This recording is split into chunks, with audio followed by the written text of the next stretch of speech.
Mesdames, Messieurs, je suis ravi de vous retrouver aujourd'hui pour la 4e et dernière conférence du cycle des Jeudis de l'Europe. Vous pouvez bien entendu retrouver l'entier des 3 premières conférences sur notre site Internet. Celle de ce jour porte sur la relation que nous entretenons avec le Royaume-Uni ainsi que la relation de ce dernier avec l'Europe. Comme vous le savez, en juin 2016, la population britannique s'est prononcée en faveur de la sortie de l'Union européenne à 51,9% des voix. Cette décision a créé une véritable onde de choc dont les conséquences ne sont de loin pas terminées. Ce retrait de l'Union européenne du marché unique et de l'union douanière a créé au Royaume-Uni de nombreux obstacles au commerce et aux échanges transfrontaliers. Il provoque de profonds changements pour les entreprises comme pour les individus, même avec l'entrée en vigueur d'un accord de commerce et de coopération. Les relations entre le Royaume-Uni et l'Union européenne sont désormais régies par cet accord qui comprend un accord de libre-échange, un partenariat sur la sécurité des citoyens et un cadre de gouvernance globale. Il couvre les échanges de biens et de services et des domaines tels que les investissements, les aides d'État, la transparence fiscale, le transport aérien et routier, l'énergie, la pêche, dont on a tant parlé, ou la coordination en matière de sécurité sociale. Il ne correspond toutefois en aucun cas au niveau d'intégration économique existant lorsque le Royaume-Uni était un membre de l'UE. Des contrôles douaniers s'appliqueront par exemple à toutes les exportations britanniques entrant dans l'Union européenne. Les produits agroalimentaires en provenance du Royaume-Uni devront être accompagnés de certificats sanitaires et feront l'objet de contrôles sanitaires et phytosanitaires. Enfin, la politique étrangère, la sécurité extérieure et la coopération en matière de défense ne sont pas couvertes par l'accord car le Royaume-Uni ne souhaitait pas les inclure dans la négociation. En Suisse, dans ce contexte de discussion sur l'accord cadre, des voix s'élèvent pour demander un accord similaire à celui des Britanniques. Pourtant, cet accord Royaume-Uni-Union européenne diffère fondamentalement des accords bilatéraux conclus entre la Suisse et l'Union européenne. La voie bilatérale va bien au-delà d'un accord de libre-échange, même élargi. D'ailleurs, nous l'avons déjà en partie vu lors des 3 premières conférences. Elle permet à la Suisse, dans certains secteurs, d'accéder au marché intérieur de l'UE, en grande partie sans entrave. Les entreprises suisses sont traitées dans une large mesure comme des entreprises européennes. Madame la professeure Christine Cadous, directrice du CEJ, présentera l'accord entre l'Union européenne et le Royaume-Uni et expliquera les différences fondamentales avec la voie choisie par la Suisse. La Grande-Bretagne est un partenaire politique et économique de grande importance pour la Suisse. La Suisse est un investisseur majeur au Royaume-Uni. Les 2 pays ont en plus en commun d'avoir une place financière de renom. Parfois en concurrence, il faut bien le dire aussi. L'accès au marché européen est un enjeu clé pour les 2 places financières. Quelle est la situation actuelle? La place financière suisse pourra-t-elle en tirer des avantages ou de nouveaux risques vont-ils apparaître? Une déclaration commune signée entre la Suisse et la Grande-Bretagne le 30 juin 2020 prévoit une collaboration plus étroite dans le domaine des services financiers. Sommes-nous au début d'un nouvel approfondissement des relations dans ce secteur? M. Édouard Coindet, directeur de la Fondation Genève Place Financière, présentera les enjeux et les opportunités de cette nouvelle configuration pour la place financière.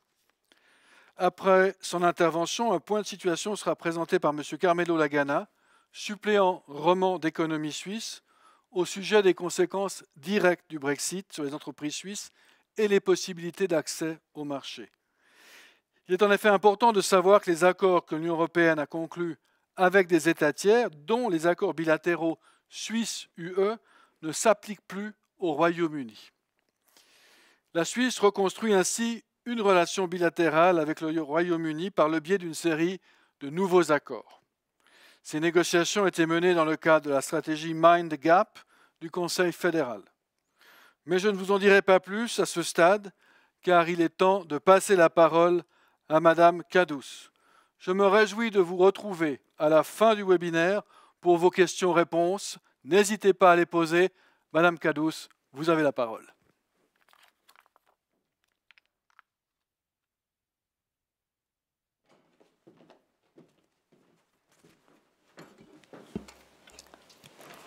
Mesdames et messieurs, c'est un plaisir de vous retrouver pour cette 4e conférence qui va traiter, comme cela a été mentionné, sur la Suisse, l'Union européenne, mais aussi la relation entre l'Union européenne et le Royaume-Uni.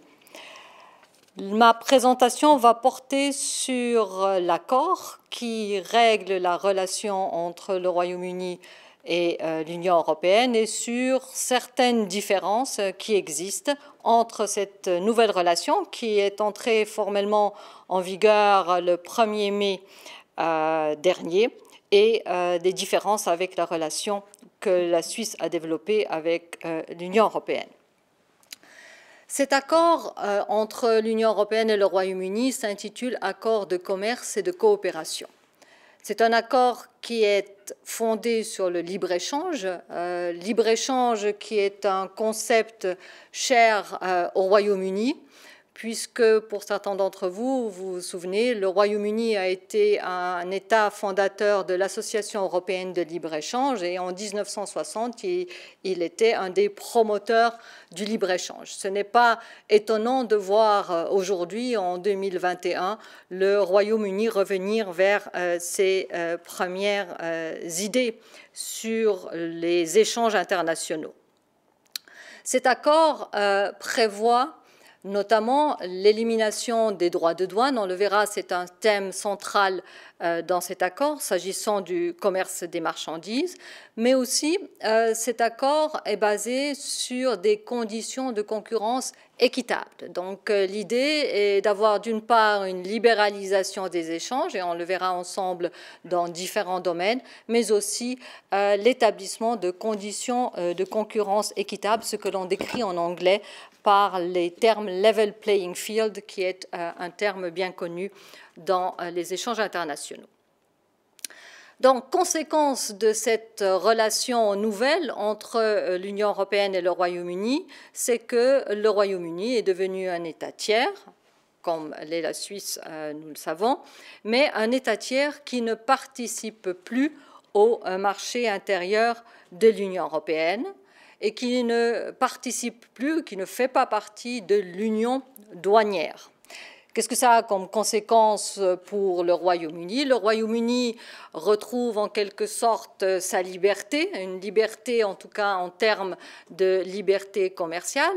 Il y a une volonté, on l'a entendu et on l'a vu dans les médias, c'est « take back control » qui est l'idée majeure de cette nouvelle relation. Et donc « take back control » aura des impacts à l'interne pour le Royaume-Uni, mais aura aussi des impacts sur la relation que le Royaume-Uni va développer avec des États tiers, comme pensez à l'Inde ou à l'Australie, pour ne citer que ces deux exemples. Alors, je vais essayer très brièvement, puisque vous connaissez maintenant le format, on doit être bref, mais vous donner quand même de la substance. Donc, brièvement, je vous parlerai des marchandises, des personnes, des conditions de concurrence équitables, des questions institutionnelles et du règlement des différends, en essayant de vous montrer un peu les différences par rapport à la relation Suisse-Union européenne. En termes de marchandises, on a une élimination des droits de douane. Donc on a un accord sans droits de douane dans les échanges de marchandises entre le Royaume-Uni et l'Union européenne. Et on a un mécanisme donc, qui supprime tout ce qu'on appelle les obstacles tarifaires et qui se base sur des règles d'origine, parce que lorsqu'on discute des commerces des marchandises, il faut se baser sur les règles d'origine. Et les règles d'origine qui sont prévues dans l'accord sont des règles qui se fondent sur un cumul des origines entre le Royaume-Uni et l'Union européenne de nature bilatérale. Si je prends la situation suisse, nous avons aussi un accord de libre-échange de 72, il a fait l'objet de notre première conférence, mais ce dont bénéficie la Suisse et qui n'est pas prévu dans l'accord Royaume-Uni-Union européenne, c'est que les règles d'origine dans la relation Suisse-Union européenne se basent sur la Convention pan-européenne Méditerranée et donc avec un cumul des règles d'origine qui vont bien au-delà de ce qui est prévu dans la relation Union européenne-Royaume-Uni et qui est d'intérêt pour certaines industries suisses comme celle du textile s'agissant du cumul pour les États du sud de la Méditerranée. Cela signifie, donc c'est toujours dans le domaine du commerce, mais il y a aussi des obstacles qu'on appelle les obstacles non tarifaires. Il a été fait référence à cela dans l'introduction. Pensez aux contrôles sanitaires, des contrôles phytosanitaires, des contrôles vétérinaires qui vont avoir lieu dans les relations entre l'Union européenne et le Royaume-Uni et aussi des démarches administratives, des procédures douanières qui sont remises en place dans le commerce des marchandises. Donc vous voyez, il n'y a pas de droit de douane, il n'y a pas d'obstacles tarifaires, mais il y a toute une série d'autres démarches, obstacles qui vont continuer d'exister dans la nouvelle relation. S'agissant des personnes, la libre circulation des personnes ne s'applique plus au Royaume-Uni. Chaque pays membre de l'Union européenne va appliquer aux ressortissants du Royaume-Uni les conditions d'admission au marché du travail national et le Royaume-Uni a mis en place son propre système d'accès au marché du travail, ce qui signifie que nous sommes dans une situation qui est désormais fondamentalement différente de celle qui existe dans le marché intérieur de l'Union européenne. On a, il est vrai, des dispositions sur la coordination des systèmes de sécurité sociale liés au déplacement de personnes entre le Royaume-Uni et l'Union européenne, mais ceci est quelque chose de tout à fait classique et qui existait d'ailleurs dans la relation suisse et les États membres de l'Union européenne avant l'existence de nos relations bilatérales. Troisième point que j'aimerais aborder brièvement avec vous, ce sont les conditions de concurrence équitable, c'est-à-dire le level playing field, auquel des dispositions importantes sont contenues dans cet accord. On a ces conditions de concurrence équitable prévues pour les aides d'État, et ça, vous savez que c'est un des thèmes importants et discutés encore dans la relation Suisse-Union européenne, mais on l'a aussi pour le domaine de la concurrence, nous l'avons pour le domaine des investissements, nous l'avons pour le domaine de la protection de l'environnement, dans la protection du climat, les droits sociaux, les droits des salariés et le domaine de la transparence fiscale.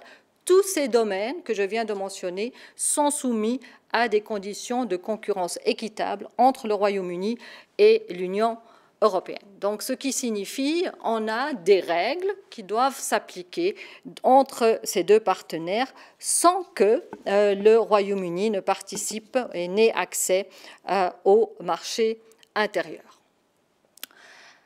Donc, des éléments importants sur lesquels on pourra revenir, si vous le souhaitez, dans le cadre de la discussion. Sur le plan institutionnel, nous avons, la semaine dernière, parlé du système dans l'accord cadre entre la Suisse et l'Union européenne et brièvement, quelles sont les différences maintenant avec le Royaume-Uni et l'Union européenne. Ce nouvel accord de libre-échange, qui ne prévoit pas de participation au marché intérieur, a pour conséquence, donc le concept même de l'accord a pour conséquence qu'il n'y a pas d'harmonisation du droit. Pourquoi? Parce qu'il n'y a pas d'accès au marché qui est prévu dans le cadre de cet accord Royaume-Uni-Union européenne. Et donc, pas d'harmonisation du droit, pas de reprise dynamique du droit de l'Union européenne dans le système juridique du Royaume-Uni. Et deuxième conséquence, si vous voulez, il n'y a pas de référence à la jurisprudence de la Cour de justice de l'Union européenne, puisqu'il n'y a pas de reprise du droit de l'Union européenne. Donc ces questions qui sont fortement discutées dans l'accord institutionnel sont absentes dans l'accord Royaume-Uni-Union européenne, mais du fait du concept totalement différent de l'accord envisagé. Comment cet nouvel accord va être géré en termes de gouvernance? En termes de gouvernance, on a des comités qui seront institués entre le Royaume-Uni et l'Union européenne, qui seront constitués de manière paritaire et qui vont porter sur différents domaines de l'accord. Vous avez un comité spécialisé sur les questions sanitaires, un autre sur les questions douanières, etc. Donc on aura toute une série de comités et un organe central qui s'appelle Conseil de partenariat. Et ce Conseil de partenariat est un organe paritaire, donc composé de manière paritaire par des représentants du Royaume-Uni et des représentants de l'Union européenne, et il sera coprésidé par un membre de la Commission européenne et un membre du gouvernement du Royaume-Uni pour vous montrer l'équilibre qui a été recherché dans les questions institutionnelles. Et ce Conseil de partenariat a la responsabilité de surveiller la bonne application de l'accord. En termes de règlement des différends, cet accord avec le Royaume-Uni prévoit un système classique de règlement des différends où lorsque l'Union européenne et le Royaume-Uni ont un litige sur l'interprétation ou l'application des dispositions de cet accord de commerce et de coopération. Les premières discussions, c'est ce qu'on appelle des consultations en termes juridiques, ces consultations ont lieu au sein du Conseil de partenariat. Et si ce Conseil de partenariat ne devait pas arriver à une solution mutuellement acceptable pour le Royaume-Uni et l'Union européenne, il y a la possibilité de faire appel, et là c'est la constitution d'un tribunal arbitral paritaire composé de 3 arbitres. Donc vous voyez un peu les ressemblances ou les différences par rapport au système de règlement des différends entre la Suisse et l'Union européenne qui serait prévu dans l'accord cadre. Il y a, à côté de cette procédure de règlement des différends et du recours potentiel à un tribunal arbitral paritaire, un autre système qui est prévu dans l'accord auquel je fais référence maintenant en quelques mots. Pourquoi? Parce qu'il se trouve dans toute une série d'accords que l'Union européenne conclut avec des États tiers, avec le Japon, Singapour, Vietnam et autres.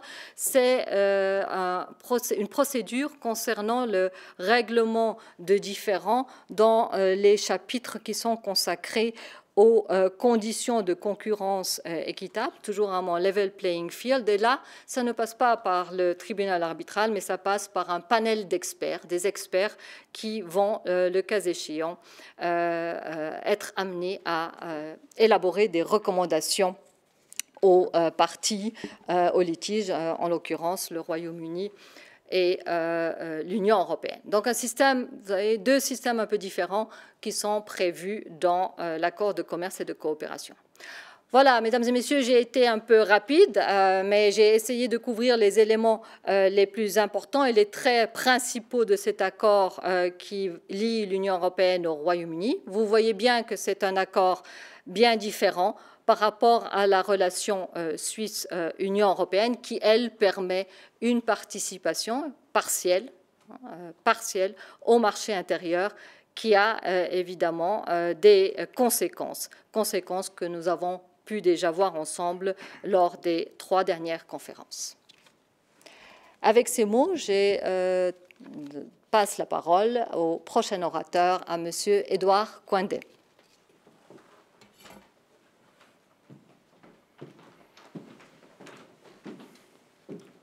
Merci beaucoup, professeur, pour ce brillant panorama de la situation entre le Royaume-Uni et l'Union européenne. J'aurai une vision beaucoup plus réductrice puisque je parlerai par le petit bout de la lorgnette du secteur financier. Lorgnette pas si petite à Genève puisque je vais d'abord vous fournir quelques chiffres pour un peu éclairer cette relation triangulaire entre la Suisse, l'Union européenne et le Royaume-Uni. Quelques chiffres pour vous situer la place financière comme secteur économique à Genève.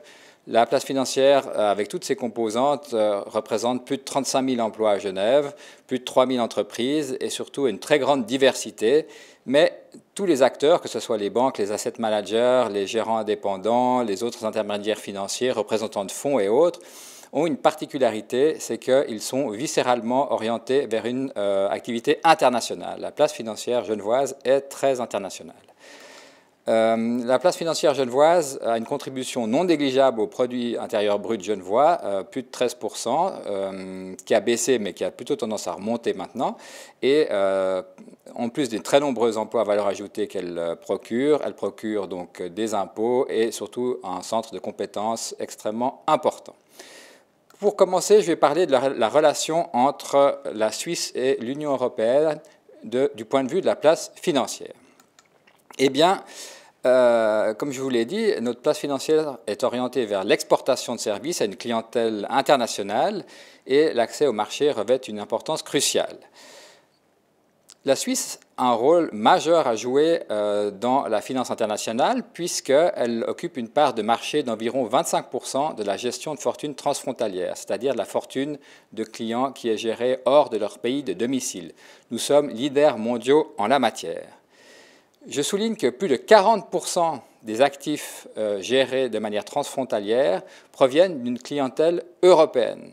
Donc l'Union européenne est pour la place financière suisse et genevoise largement la clientèle la plus importante. Pour vous donner un ordre d'idée, on parle de plus de 1 000 milliards d'actifs gérés en Suisse pour de la clientèle européenne. Donc j'enfonce une porte ouverte en disant qu'il est crucial pour les intermédiaires financiers helvétiques et encore plus genevois de pouvoir fournir leurs services, de pouvoir accéder à cette clientèle à son domicile dans le pays où ils habitent, au-delà des frontières. Mais aujourd'hui, malheureusement, notre pays, du fait de l'absence d'accord cadre notamment, ne bénéficie pas d'un passeport européen. Cela veut dire que les entraves sont importantes pour accéder au marché européen et cet accès est très limité. Sans accès au marché, les entreprises ayant horreur du vide, eh bien, elles ont développé leurs activités à l'étranger, dans les pays européens, et tous ces emplois qui sont créés à Luxembourg, à Francfort, à Londres, avant c'était à Londres, mais disons surtout Luxembourg, Francfort, Dublin, Amsterdam, eh bien, ce sont des emplois qui échappent à notre pays, ce sont des compétences qui échappent à notre pays, ce sont des impôts qui échappent à notre pays, et c'est dommage que l'on ne puisse pas fournir ces services depuis la Suisse pour une clientèle européenne. Donc pour nous, place financière, il est primordial de trouver un accord avec Bruxelles afin de pouvoir obtenir en tout cas une reconnaissance d'équivalence de notre système par rapport au système européen pour permettre la prestation de services libre à des clients européens. Mais en l'état, compte tenu du blocage qui existe autour de l'accord cadre, les discussions sont absolument bloquées pour ce qui est de l'accès pour les services financiers. Donc, on peut craindre que cette création de valeur à l'étranger, dans l'Union européenne directement, par des intermédiaires financiers, banques et autres, depuis la Suisse et depuis Genève, se poursuive. Et c'est évidemment regrettable parce que nous souhaitons évidemment que Genève continue à être un centre de compétences mondial en la matière. Ça, c'était pour le volet Suisse-Union européenne. Je vais vous parler maintenant du sujet de la relation entre la City de Londres et l'Union européenne. C'est vrai qu'on a beaucoup entendu que le Royaume-Uni avait réussi à obtenir un accord incroyable avec l'Union européenne qui devait nous faire rêver en Suisse. Eh bien, je vous le dis tout aussi clairement, cet accord ne nous fait pas du tout rêver, nous, les intermédiaires financiers, banques et même les assurances helvétiques et genevoises. Parce qu'il y a une grande insécurité juridique, parce que la place financière de la City se trouve à peu près dans la même situation que la Suisse, puisqu'elle a perdu son passeport européen. Pourquoi donc? Parce que l'accord sur le Brexit, dont la professeure Cadous a esquissé les grandes lignes, ne concerne en aucune manière les produits financiers. Ces produits financiers devront faire l'objet d'une négociation séparée. Il y a bien eu un protocole d'accord signé entre Londres et Bruxelles fin mars 2021, mais pour l'instant, c'est une pétition d'intention. Il n'y a encore rien de très concret. Et on se dirige aussi, peut-être, mais on n'en sait rien, vers une reconnaissance de l'équivalence des réglementations réciproques, c'est-à-dire de la réglementation du Royaume-Uni qui serait considérée comme équivalente à la réglementation de l'Union européenne. Donc, la conséquence de cette situation est que les intermédiaires financiers britanniques ont perdu leur passeport européen qui leur permettait de fournir leurs services dans tout le marché de l'Union sans restriction. C'est une révolution. Alors, la City ne s'est pas vidée en un jour de tous ses banquières et banquiers, mais il y a une très forte incertitude sur l'avenir. Certains établissements bancaires ont fortement augmenté leur présence et leurs affaires sur d'autres places financières européennes, et on assiste à une furieuse concurrence entre des places comme Francfort, Paris, Luxembourg, Dublin et Amsterdam. Paris s'est érigé comme le successeur de Londres. Alors, la France est un peu compliquée en termes de conditions cadres, notamment de droit du travail, d'impôts. On veut introduire une taxe Tobin sur les transactions financières. La Suisse devrait bien se garder de faire la même chose. Donc, parce que l'attractivité pour les capitaux en France n'est pas évidente. Francfort, tout le monde ne veut pas y s'installer à Francfort, mais Francfort a des compétences et des infrastructures d'excellente qualité. Luxembourg est la grande patrie des fonds de placement et a une position de leader mondial en la matière, donc a tout à fait sa carte à jouer. Mais celui qu'on attendait moins, ou celle qu'on attendait moins, c'est Amsterdam. Amsterdam est dans un pays qui fonctionne bien, qui a des infrastructures de qualité, évidemment une activité portuaire, aéroportuaire, des gens qui sont habitués au commerce international, qui sont très fiables, sérieux. Et les premiers signes qui se sont montrés, c'est le déplacement de grandes multinationales, de sièges de grandes multinationales de Londres à Amsterdam. Un autre signal qui ne doit pas nous échapper est le fait, ce qui est arrivé en janvier 2021, la place d'Amsterdam a dépassé Londres en étant le plus gros marché pour les actions, pour les transactions d'actions en Europe, avec plus de 9 milliards d'euros de transactions quotidiennes sur les actions. C'est un signal extrêmement fort parce que Londres, qui était le plus gros marché financier européen et de très loin, s'est fait détrôner par Amsterdam sur le négoce des actions. Donc il ne faut pas négliger. Donc le doute plane et l'insécurité juridique due à la perte du passeport européen est un véritable poison pour Londres. Mais tout n'est pas perdu, comme j'ai dit, la place ne va pas se vider d'un coup. Et une des pistes poursuivies d'ailleurs tant par Londres que par la Suisse réside dans les rapports entre la Suisse et le Royaume-Uni, entre la place financière suisse et la City. Est-ce qu'on pourrait voir des opportunités dans un rapprochement des deux places? Moi, je suis absolument persuadé qu'il y en a. C'est vrai qu'on est deux places concurrentes, mais avec des complémentarités. Et l'idée serait peut-être de créer un nouveau pôle d'attraction parce que le Conseil fédéral, et M. Lagana en parlera après, a eu l'intelligence d'anticiper la sortie du Royaume-Uni de l'Union européenne par une stratégie dite Mind the Gap, comme on entend dans les métros londoniens, et a conclu une série d'accords avec le Royaume-Uni pour maintenir les relations bilatérales avec un partenaire économique extrêmement important et un partenaire financier extrêmement important. Pour vous donner une illustration de cette importance, maintenant, évidemment, ce n'est plus tellement le cas avec la pandémie, mais la ligne d'avion la plus fréquentée depuis Genève, c'était Genève-Londres, et c'était principalement des personnes issues des places financières de Londres et de Genève.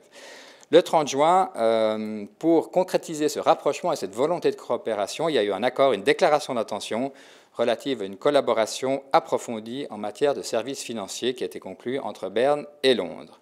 L'approche choisie est celle de la reconnaissance mutuelle. L'idée, c'est de dire que les réglementations britanniques et suisses sont considérées comme équivalentes et qu'aucune exigence complémentaire n'est exigée des prestataires de services.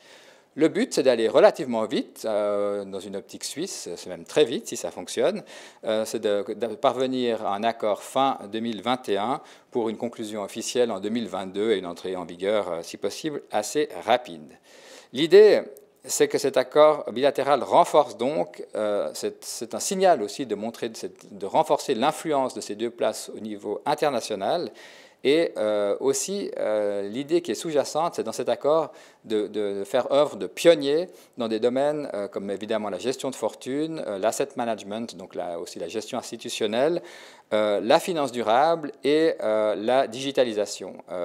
Et pour illustrer ce propos, il y a eu récemment un séminaire organisé par la British Swiss Chamber of Commerce qui justement explorait des pistes de rapprochement entre Londres et la Suisse, et Genève en particulier, on l'espère. Donc, cette relation triangulaire est compliquée. Genève se retrouve, comme Londres, sans passeport européen, et il faut tout faire pour que l'accès au marché des intermédiaires financiers helvétiques soit rendu possible. L'accord cadre est une condition sine qua non. C'est pour ça que la place financière genevoise et helvétique le soutient avec détermination. Je vous remercie. Évidemment, j'ai oublié le plus important. Je passe la parole à Carmelo Lagana d'Économie Suisse. Merci.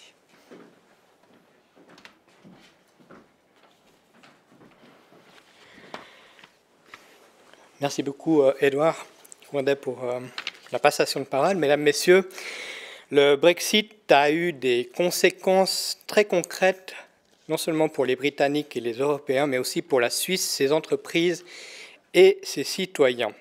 Parce que jusque-là, les relations étaient régies par les accords bilatéraux conclus entre la Suisse et l'Union européenne à la fin des années 90. Or, du moment où le Royaume-Uni cesse d'être un État membre, eh bien, ces arrangements, ces accords cessent logiquement de s'appliquer à lui.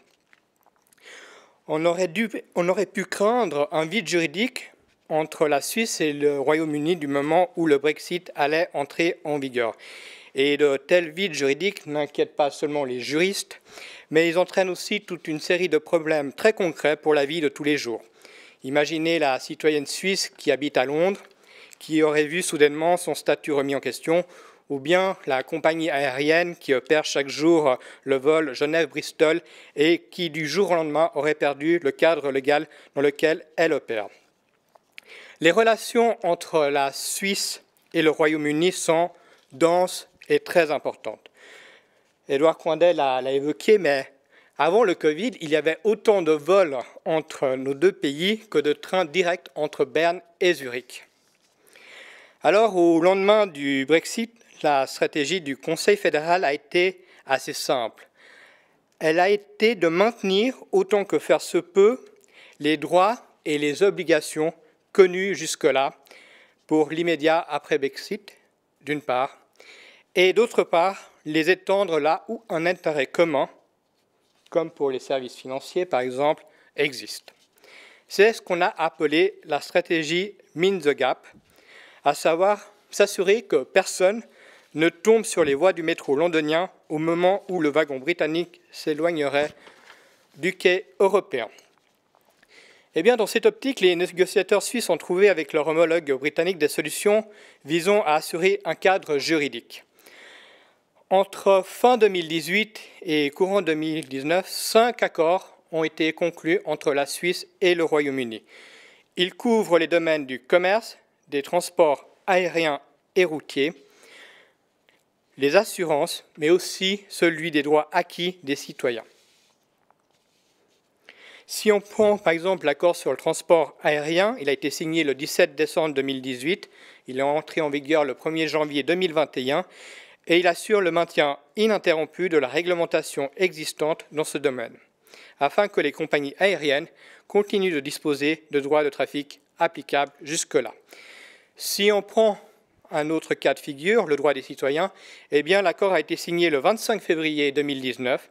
Il est entré provisoirement en vigueur depuis le 1er janvier 2021 et il protège les droits acquis par les citoyens suisses au Royaume-Uni et vice-versa en matière de droit de séjour, de droit aux prestations sociales ou de reconnaissance des qualifications professionnelles. Depuis 2019, 2 autres accords importants ont été conclus entre Berne et Londres. L'accord sur la mobilité des fournisseurs de services, signé le 14 décembre 2020.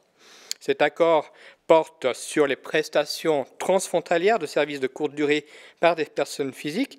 Et puis le deuxième accord, très important, signé le 15 décembre 2020, c'est l'accord de coopération policière qui renforce et approfondit la coopération avec les forces de police britanniques, en particulier dans les domaines de la lutte contre la criminalité transnationale et le terrorisme.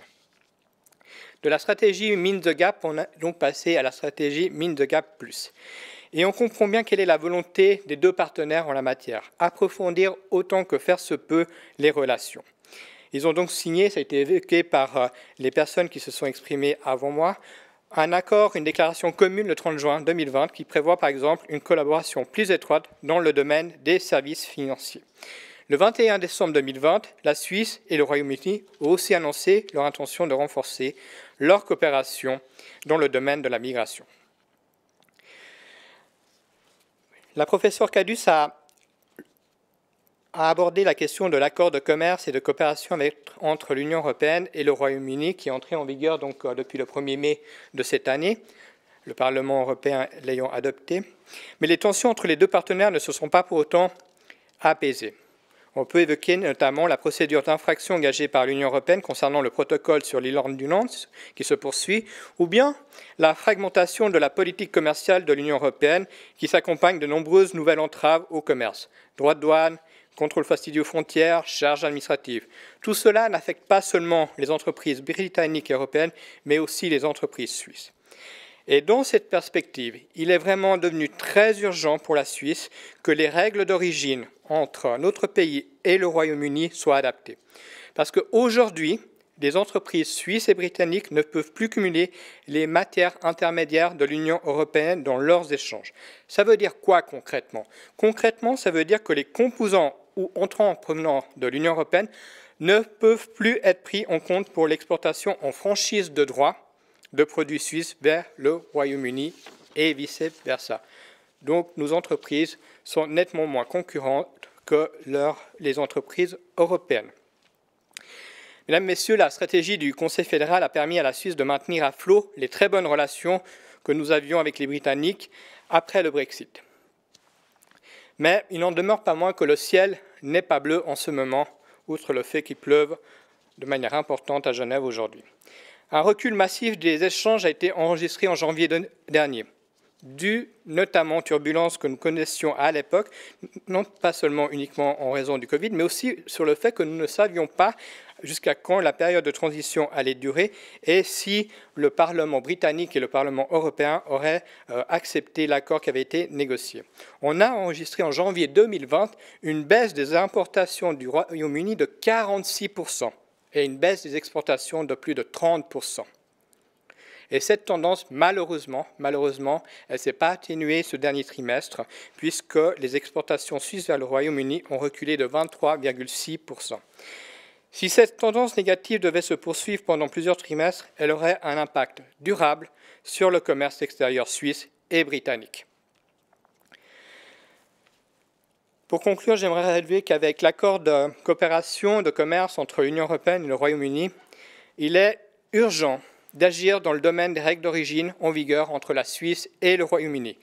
Il importe vraiment de rétablir rapidement le cumul avec les matières intermédiaires de l'Union européenne dans les échanges entre la Suisse et le Royaume-Uni.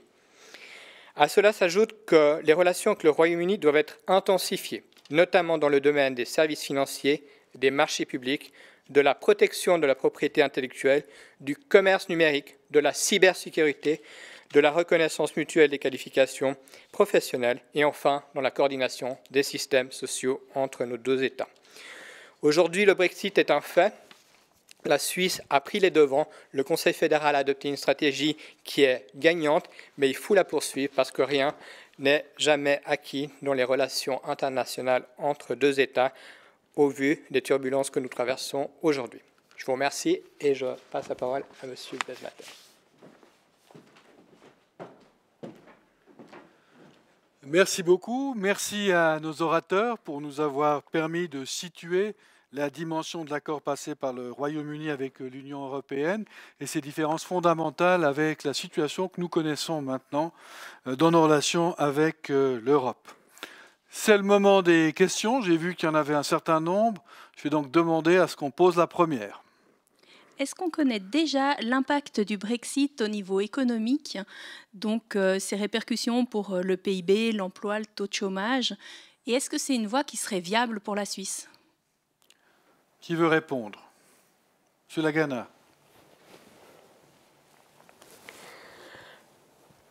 Alors, je l'ai rapidement évoqué, mais le Brexit a eu des effets assez conséquents pour l'économie britannique en baisse.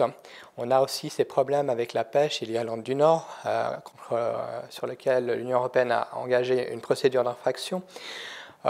Donc, pour le moment, c'est un peu difficile de mesurer les effets positifs ou négatifs du Brexit sur l'économie britannique. Toujours est-il qu'en sortant du marché intérieur européen, il y a toute une série de règles qu'il faut redéfinir. Les entreprises connaissent pas massablement de difficultés pour pouvoir exporter leurs produits. On a évoqué la question des intrants et des composants qui ne sont plus, sur lesquels on ne peut plus avoir de réduction des droits de douane. Donc c'est une situation qui est complexe pour les entreprises britanniques et aujourd'hui il est difficile de tirer un bilan qu'il soit positif ou négatif de ce Brexit. Il est davantage négatif malheureusement pour le moment. Les effets économiques ne se mesurent pas en mois mais en années, mais sur les premiers mois il est de loin pas très positif. Madame Cadous.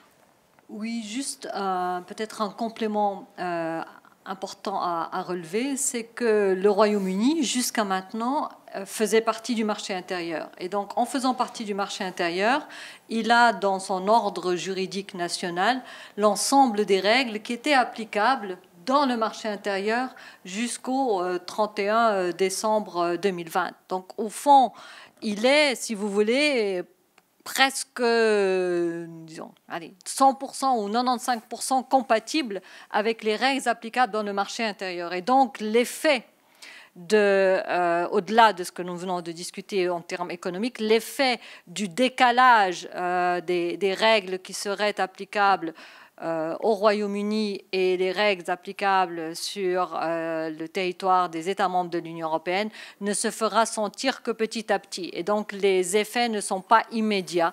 Et ça, me semble-t-il, important à relever, surtout s'agissant de tous les obstacles non tarifaires auxquels je faisais référence tout à l'heure. Merci. Edouard Coindet. Oui, c'est vrai que notamment dans le domaine financier, on ne connaît pas encore exactement les chiffres, mais je vous ai donné cet exemple de la bourse d'Amsterdam qui avait supplanté la City dans les transactions sur actions. Moi, ce qui m'a beaucoup frappé, c'est cette notion d'incertitude et d'insécurité juridique, et les entreprises veulent pouvoir planifier. Et c'est pour ça que de nombreux sièges de très grosses sociétés ont déjà été déplacés du Royaume-Uni, aussi des centres de production industrielle, notamment dans le domaine des voitures aussi, ont été déplacés. Donc, ça peut se faire graduellement et le Royaume-Uni est très conscient de ce risque majeur pour sa place économique et a déjà annoncé qu'il voulait prendre, si on veut, des contre-mesures internes pour se rendre plus compétitif en matière de fiscalité et dans d'autres domaines pour essayer de regagner un avantage compétitif vis-à-vis des pays européens. Mais comme la professeure Cadous l'a dit, ils doivent respecter un level playing field en matière de réglementation et de ne pas faire ce qu'on appelle du dumping réglementaire. Donc le Royaume-Uni va se trouver dans une situation difficile parce qu'il va se faire attaquer dès qu'il va prendre des mesures trop agressives pour se rendre plus attractif.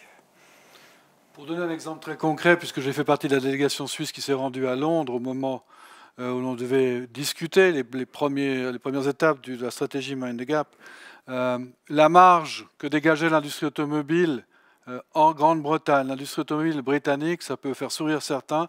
La réalité, c'est que la Grande-Bretagne était devenue une puissance dans le domaine automobile avec des fabricants étrangers. Cette marge est entièrement mangée par les droits de douane.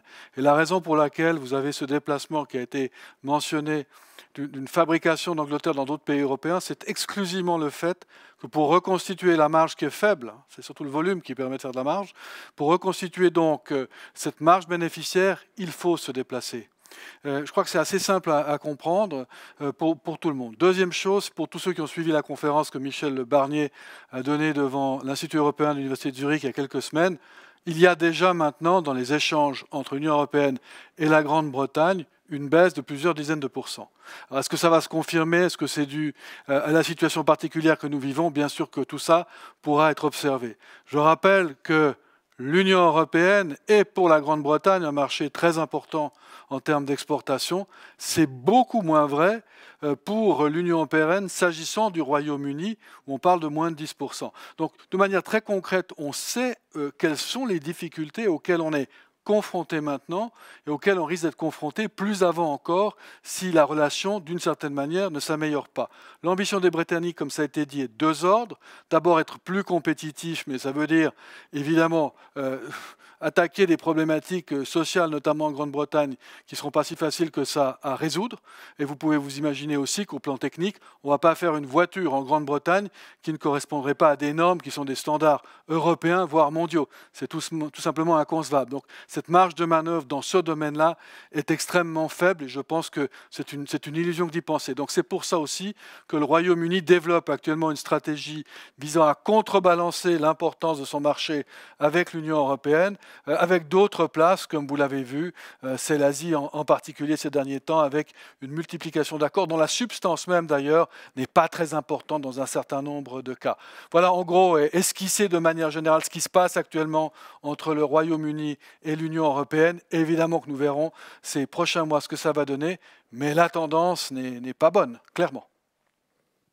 Du coup, sur ce sujet, est-ce qu'il n'y a pas un risque que la Suisse n'obtienne pas d'équivalence avec l'Union européenne si sa relation avec le Royaume-Uni est basée sur une approche moins contraignante de reconnaissance mutuelle? Madame Cadous, peut-être? Je ne suis pas certaine d'avoir bien compris la question et dans quel domaine. Je pense pour l'échange de produits, justement, puisqu'il y aura un accord avec le Royaume-Uni directement, il n'y a pas besoin qu'il y ait les normes de l'Union européenne. Aux règles d'origine qui ont été mentionnées tout à l'heure. Donc là, dans la relation Union européenne-Royaume-Uni, il y a une référence aux règles d'origine des deux parties, si vous voulez. Donc un cumul qui va se limiter aux produits originaires des États membres de l'Union européenne et du Royaume-Uni. Alors que dans la relation Suisse-Union européenne, la reconnaissance de l'origine des produits est beaucoup plus large. Elle comprend les États des Balkans, elle comprend les États du sud de la Méditerranée, donc c'est ce qu'on appelle la Convention pan-euro-méditerranéenne, qui englobe un grand nombre d'États dont les pièces, dans les composants des produits peuvent être originaires de ces différents États. Et ce cumul est beaucoup plus grand dans la relation Suisse-Union européenne que dans celle que je viens de mentionner, donc Royaume-Uni et Union européenne. Donc on a un décalage qui crée un problème dans the mind the gap mis en place entre la Suisse et le Royaume-Uni. Monsieur Lagana, Monsieur Coindret.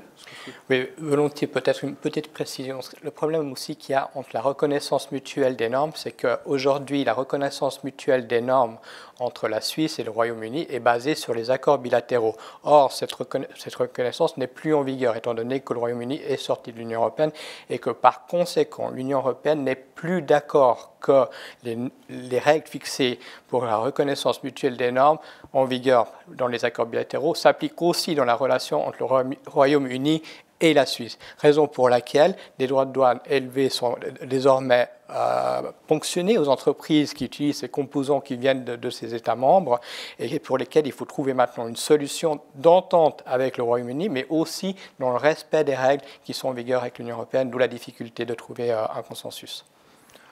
Voilà, bon, comme M. Coindret, un complément. Juste pour pour ajouter un point sur la reconnaissance de l'équivalence, la place financière l'a vécu en direct avec la reconnaissance boursière. On a vu que la reconnaissance par l'Union européenne avait une composante politique majeure, puisque vous savez que Bruxelles a refusé à la Bourse suisse une reconnaissance d'équivalence, ce qui a posé de graves problèmes. Et c'est une des raisons pour lesquelles un des premiers accords entre Londres et Berne sera la reconnaissance mutuelle des équivalences boursières pour éviter ces problèmes qu'on a eus avec l'Union européenne. Donc la règle des équivalences peut être une mesure de rétorsion extrêmement puissante contre notre pays. Merci. Question suivante. La non-reprise du droit européen est-elle un avantage pour le Royaume-Uni ou est-ce que le Royaume-Uni a quand même à rendre des comptes à la Cour européenne de justice? Il y a, comme vous le savez, deux accords qui sont en relation avec le Royaume-Uni. Il y a l'accord retrait et il y a l'accord dont on a parlé aujourd'hui, c'est-à-dire l'accord de commerce et de coopération. Dans l'accord retrait, il y a une référence à la Cour de justice de l'Union européenne parce que dans l'accord retrait, il y a de la référence aux droits acquis, par exemple en matière de libre circulation des personnes, et toute une série de dispositions de droit de l'Union européenne qui sont intégrées et qui sont encore applicables dans le cadre de cet accord retrait.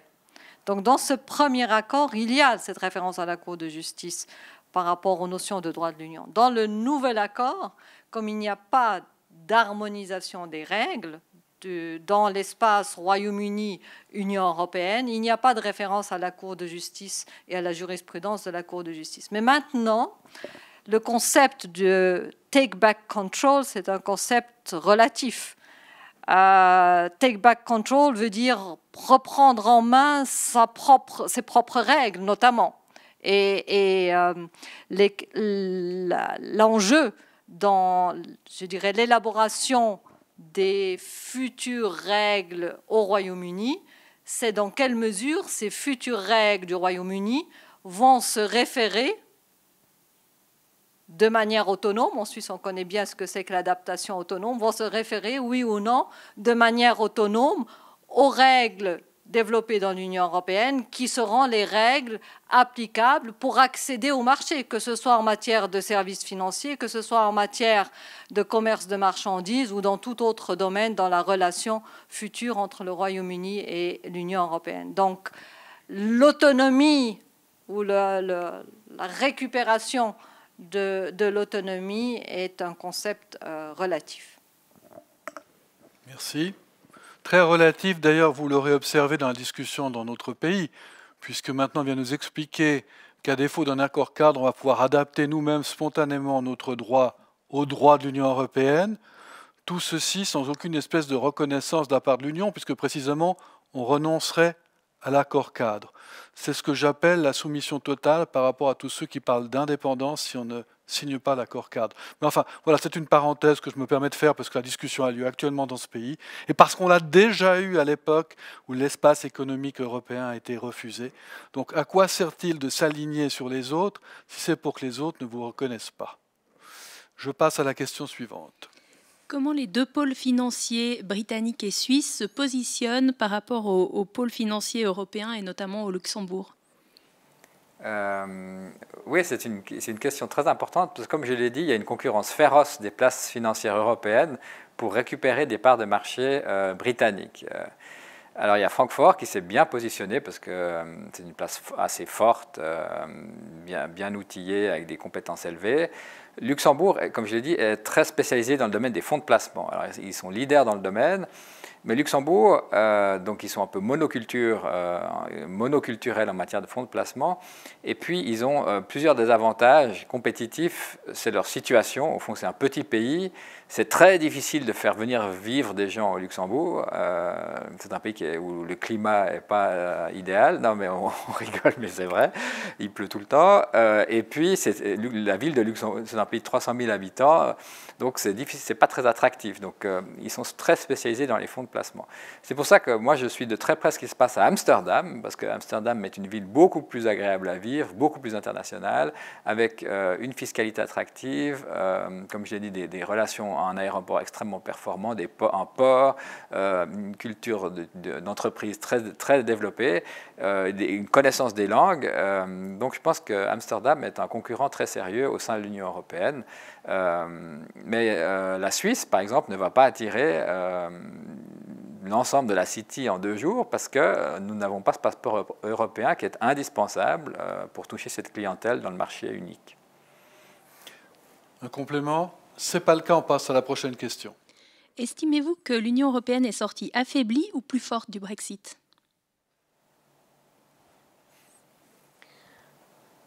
Je vais vous répondre, et puis comme ça permettra à nos orateurs d'y réfléchir un tout petit peu et de me contredire.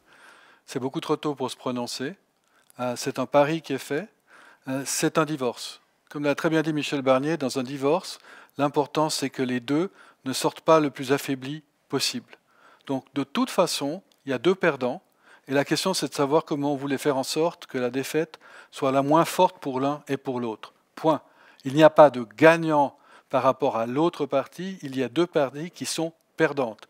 Mais perdantes de telle manière à ce qu'on puisse, au fond, éviter les effets les plus négatifs qui soient pour l'un et pour l'autre. Donc cessons de nous mettre dans la tête qu'il y a un gagnant et qu'il y a un perdant. Ça n'est pas une compétition sportive, il s'agit de quelque chose de beaucoup plus important qui a trait certes au commerce européen, mais surtout à la stabilité du continent. Il n'y a pas d'autre ambition, et je crois qu'il faut bien le comprendre.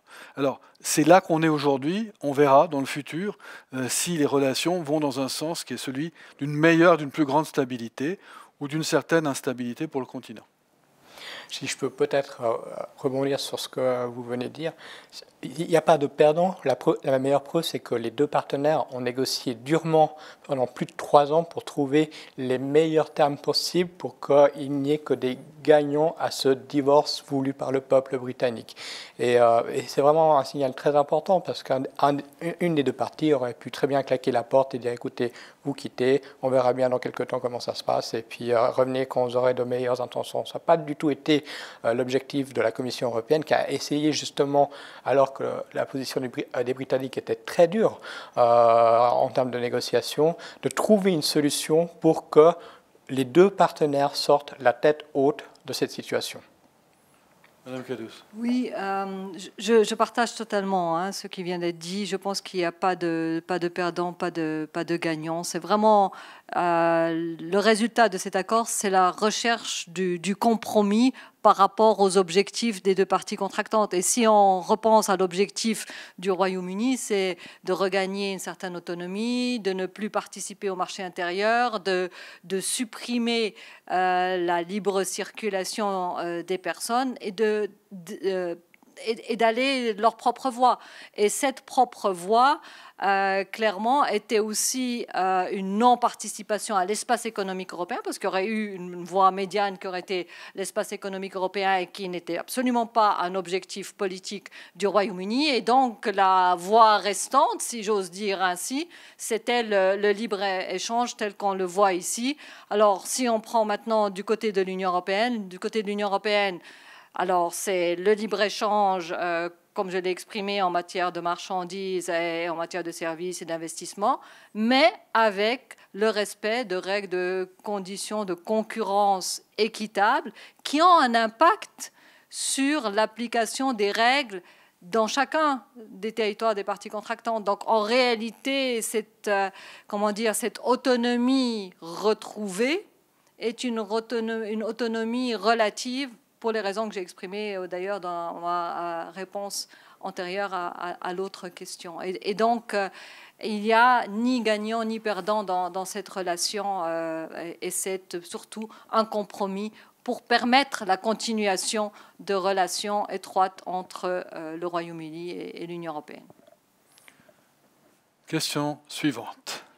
Peut-on vivre en Suisse avec un simple accord de libre-échange sur le modèle de ce qui est fait pour le Royaume-Uni ? On peut toujours vivre, vous savez. On peut toujours vivre. M. de Watteville, qui a négocié une bonne partie de ces accords, le disait, ma foi, la vie ne va pas s'arrêter si tout d'un coup il n'y a plus d'accords bilatéraux. S'il n'y a plus de libre circulation, ça va être une autre vie. On aura choisi une autre vie dont on sait qu'elle ne sera pas celle de la prospérité à laquelle nous aspirons et qui est d'ailleurs un objectif constitutionnel. Nous faisons un choix. Ce choix, chaque peuple peut le faire avec les conséquences. Simplement, il ne faut pas se faire trop d'illusions sur ce que ça signifie. Et c'est là qu'est le fond du problème pour la Suisse. La Suisse a déjà, Mme Cadous l'avait exposé de manière extrêmement précise, elle a déjà un accord de libre-échange qui remonte à 1972. Cet accord, il est toujours là. Alors on ne veut plus que cet accord-là sans le reste. Merci pour la recherche, merci pour la reconnaissance mutuelle en matière technique, etc., etc. Je crois que pendant ces 4 conférences, on a vu ce que ça signifiait, on a essayé de le montrer concrètement. Mais bien sûr que c'est une voie qui est tout à fait envisageable. Il faudra quand même que de l'autre côté, on nous dise si on veut faire un accord à la britannique, à supposer qu'on n'ait plus les accords bilatéraux. Comme je l'ai dit déjà dans cette conférence, il faut être 2 pour danser, 2 pour signer un accord. Madame Cadous. Oui, bon, l'accord entre le Royaume-Uni et l'Union européenne, c'est un accord qu'on appelle nouvelle génération. Ça ne ressemble pas vraiment à celui de 72 que nous avons entre la Suisse et l'Union européenne, mais en même temps, c'est toujours une libéralisation des échanges. Et donc, je pense que c'est à la Suisse de déterminer s'il y a lieu d'avoir un accès au marché, une participation au marché intérieur, même si elle est partielle, ou pas. Et en fonction de ce choix politique, eh bien, on peut parler des instruments qui sont à disposition pour réaliser cet objectif politique qui doit être défini de la part de nos gouvernants. Et vous verrez, vous aurez au plan intérieur, pour un accord dit de dernière génération, qui donc va aller beaucoup plus loin que les produits industriels ou les produits agricoles transformés, vous aurez les mêmes oppositions à l'intérieur de ce pays. Donc je ne suis pas sûr qu'on soit prêt à un accord de libre-échange de cette nature. Soyons tout à fait clairs. Et ce n'est pas ce que nous avons signé avec d'autres grandes puissances économiques comme la Chine. Donc il ne faut pas tout mélanger. À ce stade, j'ai l'impression qu'il y a beaucoup de confusion, malheureusement. Question suivante. Quels sont les droits des citoyens suisses sur le marché du travail britannique? Le principe de réciprocité est-il toujours valable? On va vous laisser.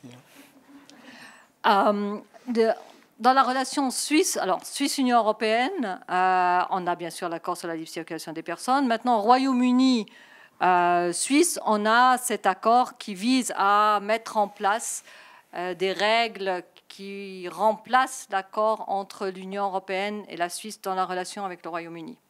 Donc, en principe, la majeure partie des règles qui sont applicables avec des États membres de l'Union européenne se retrouvent dans l'accord Royaume-Uni-Suisse. Voilà, pour être, simple dans la réponse. Mais il n'y a plus de libre circulation. C'est ça, au fond, ce qui est posé comme question. Il n'y a plus de libre circulation. Jusqu'à l'entrée en vigueur. Jusqu'à l'entrée en vigueur de l'accord. Il faut le dire. Ça, mesdames et messieurs, il n'y a plus de libre circulation. Je suis bien placé pour le savoir, puisque j'ai un enfant qui est en Grande-Bretagne, qui vit à Londres et qui a été confronté à cette réalité-là. Pour tous ceux qui y étaient, il y avait possibilité de demander un permis d'établissement, chose qui s'est faite d'ailleurs de manière très simple, absolument pas bureaucratique. Vous savez qu'il n'y a pas de contrôle de l'habitant en Angleterre. C'est la raison pour laquelle ils ont dû procéder autrement. Il suffisait d'avoir des factures, des attestations de résidence, et à ce moment-là, vous pourriez obtenir ce permis. C'est plus valable du tout maintenant à partir du 1er janvier. Non. Soyons clairs, c'est fini. Donc la libre circulation, c'est terminé. En revanche, vous avez raison, on est sur une base de mutualité par rapport à l'Union européenne. Et comme vous l'avez vu, vous avez un nouveau système qui vient d'être mis en vigueur d'ailleurs ces jours par la Grande-Bretagne, enfin le Royaume-Uni, pardon, excusez-moi, qui est un système à points. On va donner des points en fonction de la qualification de la personne et des besoins du marché du travail. C'est le système que vous avez en Australie, c'est le système que vous avez au Canada notamment. Donc c'est ça actuellement qui sera garanti aux Suisses et pas davantage. Question suivante et dernière question peut-être, parce que je vois que le temps passe. Est-ce qu'on en a encore beaucoup ? On en a encore beaucoup, mais on va peut-être y répondre sur le site. On y répondra sur le site, comme on l'a dit. Alors, prenons encore une question. La Suisse et la Grande-Bretagne pourraient-elles politiquement se rapprocher davantage en tant que pays tiers face à l'Union européenne ? Bon, mais je crois qu'on l'a démontré lors de cette conférence, la volonté des deux gouvernements est d'intensifier les échanges et pas seulement de les maintenir au niveau auquel ils étaient lorsque le Royaume-Uni était membre de l'Union européenne. La volonté, c'est d'aller un peu plus loin. Le meilleur exemple étant de vouloir conclure un accord sur les services financiers entre le Royaume-Uni et la Suisse.